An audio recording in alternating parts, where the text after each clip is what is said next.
is BTV, your home for memorable. Temperatures are currently down to the teens over in Oklahoma, but down into the 70s in Florida. So we have a big variety of temperatures here in the south, including even in the CSRA. Now tomorrow we're going to see rain and storms, followed by some changes on Valentine's Day. All those details are coming up. Now at 10, suspicious devices found in a North Augusta neighborhood. We'll have the latest on the investigation.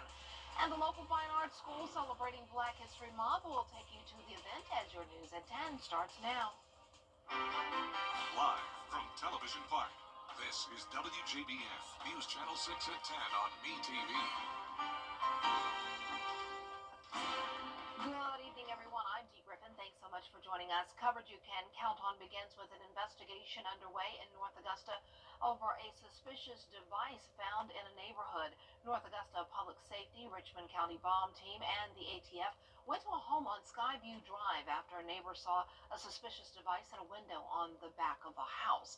Upon arrival, authorities found two devices in an unoccupied house. The two items were rendered safe by the bomb team. No other devices were found. The two devices will be sent off for testing by the bomb team. Well, time now for our first look at our weather with Chief Meteorologist Jenna Petracci. And Jenna, it was a cold day. Yeah, definitely very chilly once again today with that on and off drizzle and mist. We have a warm front coming through the area now, and notice the cold front as well out towards the west. That is going to bring us a line of rain and storms as we go into our Thursday morning. But for those current rainfall totals over the last 24 hours, notice we're only seeing trace amounts, in some places even at 0 inches. That's because the rain has been coming down so light so far. But out to the west of us, we have had some heavier downpours where rainfall totals are between 1 to even 3 inches. Our Terry Lambert Hyundai Skyview cam is showing damp conditions here over at Augusta Regional Airport, with our temperatures mostly sitting in the 40s. Augusta at 44, 41 in Thompson. Warmer down towards the south. Millen, you're at 53. Aiken at 41. Wrightsville in the upper 40s and upper 30s now in Saluda. So this morning we started out in the upper 30s, actually lining up pretty well with our average low. But our high today was well below average, only made it to 47 degrees today. You can see for satellite and radar, we do have the clouds still with some areas of drizzle and a big batch of rain out to the west of us, all part of that cold front passage. This is the rain that will be here by around 4 o'clock tomorrow morning. We'll have a quick round of rain and storms, and that will be followed by sunshine on Friday. Now, the winds are coming in from different directions due to the placement of the warm front. Winds are up to 11 miles per hour now in Aiken, and tomorrow morning will be breezy as those storms move through. Not expecting any severe weather, and the storms will be very weak, and it's in and out of here very quickly. As I mentioned, back to sunshine for your Valentine's Day, but then another rain chance by Saturday. I'll have all the details with a look at the 10-day forecast coming up, but back to you, Dee. All right, thanks so much. We'll see you then. Human trafficking is a major issue in Georgia. The Georgia Department of Public Health wants to make sure people can recognize the signs. Kim Vickers has more on how they are working to end sex trafficking in the state. Well, Georgia ranks in the top 10 states in the country for human trafficking. Now, EMS employees across the state have the chance to learn how to spot the signs of a victim. I know that Augusta is really a hot spot for sex trafficking. The interstate that we have coming through here, it's bad. In Georgia, more than 370 girls alone are trafficked every month at an average age of nearly 15 years old. The Georgia Department of Public Health is offering first responders a voluntary training on how to spot signals that someone is being trafficked. I'm really excited to have this training for our employees, though, because we do get calls to motels and hotels and things like that where people are that need help, but they don't want to go to the emergency room and go to a doctor's office or something like that, so they call us. EMS employees in the state can get this optional training online. It's designed to give them the skills to spot potential human trafficking victims and get them help. Do they know where they are? Do they know who they're traveling with? Do they act open? Are they closed in, or do they seem to be afraid? Smith says that while the training is voluntary, he may make it mandatory for employees because of the impact it could have. Well, I think giving them the tools to use to recognize what's going on, to maybe say, something's just not right here. If we can stop one person from being sex trafficked, then I think the impact is huge. Smith tells me he's come across several cases of trafficking himself, and it's heartbreaking to see and rewarding when first responders can get a victim out of the situation. These are someone's children, someone's son, someone's daughter, that their life is going to be ruined. It's very personal, and we're going to make it personal. Lady Marty Kemp is also offering an online human trafficking awareness training course for anyone who wants to take it. You can find that information at WJBF.com. In September, an appeals court judge struck down the state's 6-week abortion ban, only for the Georgia Supreme Court to reinstate the ban a week later. While the decision is appealed, a block was left in place on a separate part of the law that gives state prosecutors broad access to the medical records of abortion patients without due process protections. We'll continue to update you on this case as it moves forward. The South Carolina Supreme Court held a hearing on a challenge against the fetal heartbeat law. The law makes it illegal for a woman to have an abortion after the fetal heartbeat is detected. Planned Parenthood requested an injunction saying while the court decides when a fetal heartbeat begins, women in South Carolina should be allowed to have an abortion up until 9 weeks instead of 6, but lawyers for South Carolina disagree. We know at about 5 or 6 weeks of pregnancy, depending on the pregnancy, an unborn child's heart starts to perform the function of a heart. We are saying that the absolute earliest that someone is going to call this a fetus is starting at 10 weeks and 0 days. And so in other words, up to 9 weeks, 6 days, that's the point where you have an embryo and you cannot have a fetal heartbeat when you do not have a fetal heart. No word on when the court could issue a ruling. Former Savannah Riverside workers dealing with health issues can get help filing for benefits. Nuclear Care Partners is hosting free events this week in Jackson, Aiken, and Barnwell that'll help workers file claims under the Energy Employees Occupational Illness Compensation Program. It covers cancers, neuropathy, and hearing loss, offering medical benefits and a $150,000 lump sum for some diagnosis.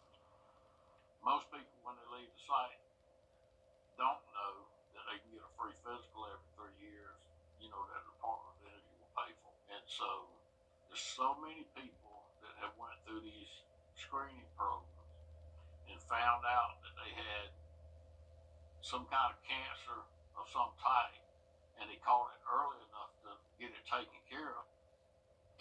If you missed today's event, there is another one Thursday from 10 until 4 at Sweetwater Country Club in Barnwell.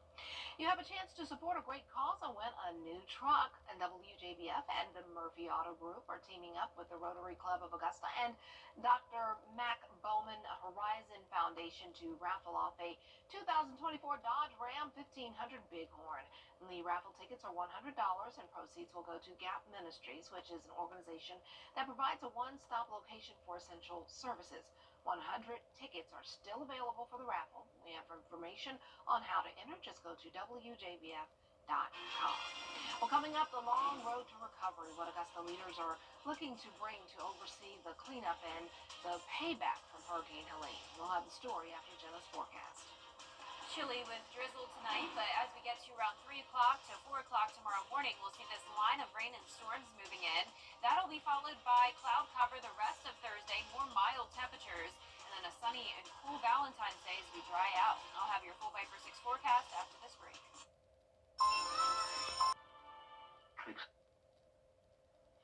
Now, your most accurate forecast with WJBF Live Viper 6.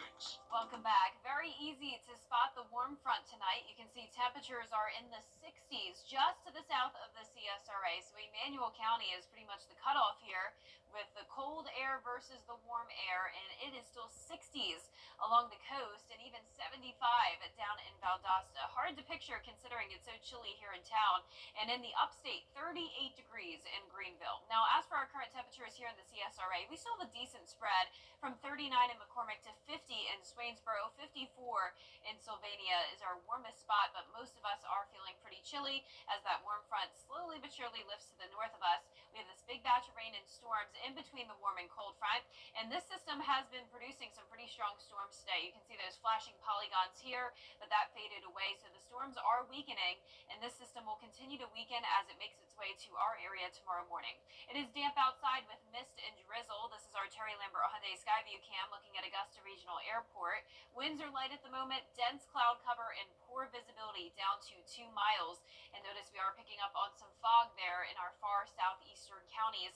Tomorrow morning, I'm expecting fog, clouds, rain, storms, you name it, and our temperatures will continue to rise overnight. So we'll actually reach our high temperatures in the morning, and then once we get into the afternoon, it will cool down from there. So we'll actually get to the mid 60s even in our northwestern counties tomorrow, and some of us even getting into the 70s. Here's your day planner for Thursday, starting out in the 60s, and then by the afternoon, once the winds shift direction and we start to see that northwest breeze, that will bring in some cooler air. So notice the mid 50s by 7 p.m. It will remain cloudy though even after the rain ends, but by Friday, that's when we'll finally get to see some sunshine. Here's our futurecast tonight at midnight. The rain will start to move in by around 3 a.m. and then the cold front is in and out of here very quick. So by the time we get to the lunch hour, we're completely dry. Clouds sticking with us, but as high pressure settles in, that will clear our skies for Friday. So there's your Valentine's Day lunch hour. It's looking great, but it will definitely be a pretty cool day. So bring jackets with you for any of your Valentine's Day plans. Here's a closer look now. 3 a.m. You can see this heavy rain moving in. It could be a bit windy for sure, gusts up to around 35 miles per hour, but I'm not expecting any severe weather. This will be weakening, but a special weather statement or two can't be ruled out. It'll be in our southern counties by around 9 a.m. and it's out of here by around noon. Now the rainfall totals will be pretty low, only up to around 3/4 of an inch in places that do get those heavy downpours. And then for your Valentine's Day, looking great. Sunny skies, high of only 56 though, and a low of 37. Now you can see as we go into the weekend, those rain chances come back in with mild temperatures, and then we'll have another big cool down Monday of next week. Back to you, Dee. All right, thanks so much. Augusta could pay for expert help to recover from Hurricane Helene. A commission committee approving paying Tetra Tech up to $500,000 for consulting work. That is a disaster recovery firm to assist the city in planning and carrying out the response to Hurricane Helene. The company will help the city make sure it's collecting all it can for its recovery expenses.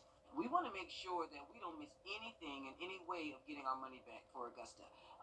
Like I said, it doesn't just stop with the debris pickup. We're having to look at how do we build back for the future. We want to make sure that we're more resilient than we were before. So they're going to help us through the mitigation, through the long-term recovery process. Tamika Allen says the contract is expected to last 3 years with a total cost of just under $2 million. However, she says those costs are 100% reimbursable by FEMA. John S. Davidson Fine Arts Magnet School held its annual Black History Month performance. News Channel 6's Hannah McDonald gives us an inside look at the show. This year's production was titled Fame, Famous African American Female Makers of Excellence. The production had 250 students and began with a tear-jerking performance.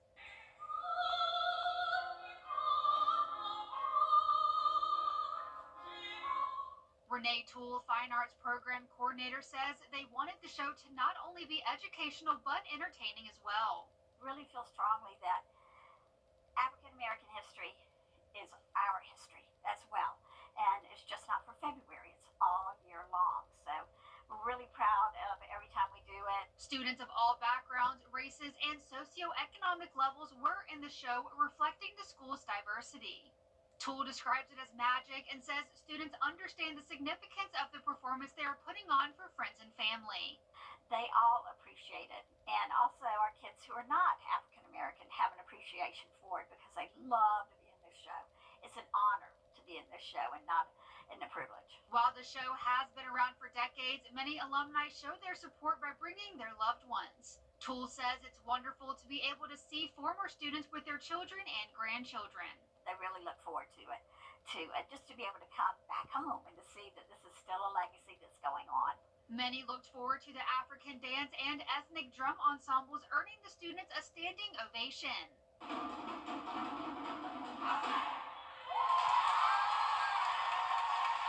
If you missed the show, there are many more upcoming events at DFA. In Augusta, Hannah McDonald, WJBF News Channel 6. WJBF News.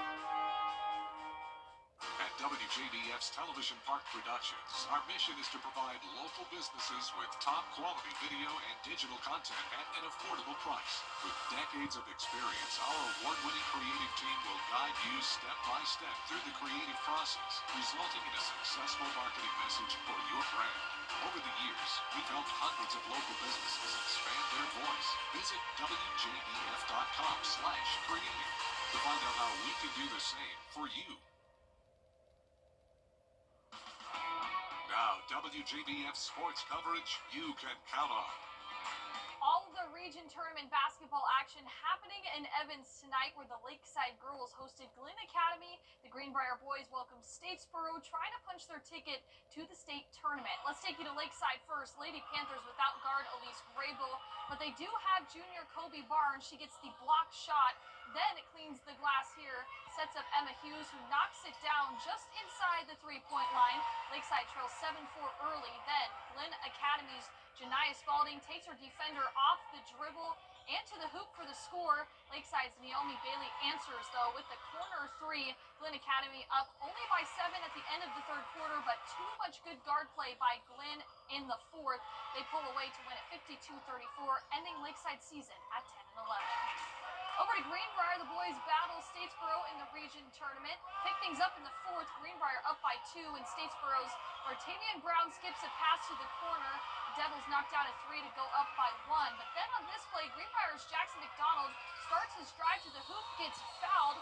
The refs call it a flagrant. Statesboro coach really not happy with that. He gets called for a tech. Martez Ford then goes to the line, knocks down 4 straight free throws. Wolfpack up 62-60, 125 left. Pack gets the ball back after the tech, and Martez Ford pulls up from deep. They win this one 68-60. Greenbrier on their way to state. And in its appropriate time of the year to talk about this week's Scholar Athlete, as basketball season is at its fever pitch with region and state tournament action galore, and this week's Scholar Athlete is a star on the court. Butler High School hoop standout Renaya Curry has a 3.9 GPA with a course load full of advanced placement classes. She's an A honor roll student and is active in Youth Leaders of Augusta. She picked up her first Division I scholarship offer in the 7th grade and received all-state recognition as an 8th grader at Westminster Schools of Augusta. Then at Butler, the Mercer University commit has garnered second-team all-state honors and is second in scoring for a Lady Bulldog squad with state championship potential. Renea's coach calls her an inspiration given all she's overcome. Naya is a kid that's an all-around student athlete. She's a true definition of a student athlete. She cares about her work. She cares about the team. She's a great leader on and off the court, and she shows it every day. I'm excited just to see her growth. With her injury last year, we just weren't sure whether she was going to come back the better, the same, worse. So I'm just happy to see her on the floor again. So college, high school, I'm just happy to see her back on the floor. This year, she took some college courses and aced those as well. So that was her growth in the classroom. On the court, she just came back from an ACL injury, and she came back strong, like she didn't miss a step. She's committed. She's already committed to play basketball in college. She has a full ride, so she's definitely improved every year that she's been here. Honestly, even though I had an injury, I think when I had my injury, it really helped me grow as a player, like mentally. Renaya will be in action with her Butler Bulldogs teammates in the Region 4 AA tournament this week. Congrats to Renaya and her family. And just like that, baseball season is back. The Atlanta Braves pitchers and catchers had their first workout today in Florida. And after an injury-prone 2024 season, Brian Snicker and the Braves looking to reclaim National League East dominance and make another postseason run. Among those returning are National League Cy Young Award winner Chris Sale and Ronald Acuna Jr., who is on the injured list. That's it for sports. We'll be right back. News Nation tomorrow.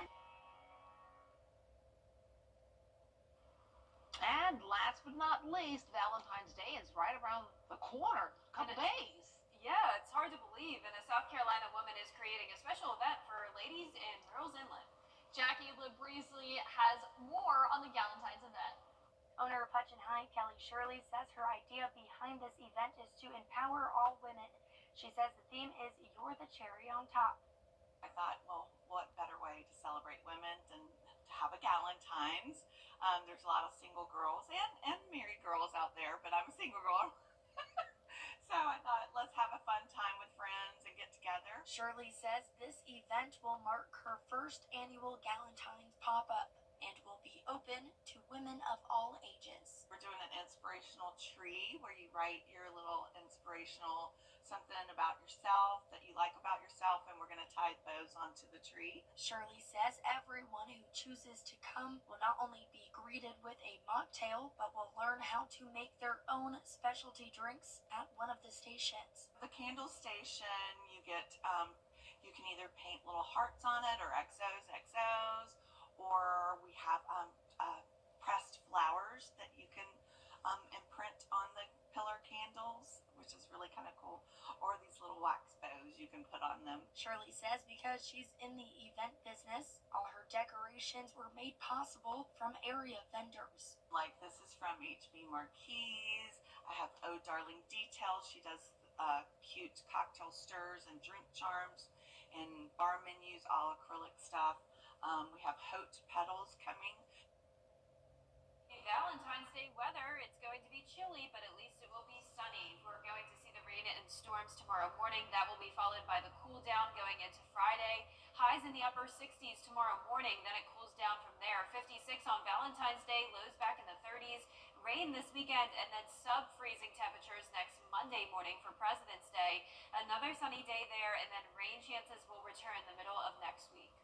All right, well, the news continues at the top of the hour on News Channel 6 at 11. And Hogan's Heroes is next here on MeTV.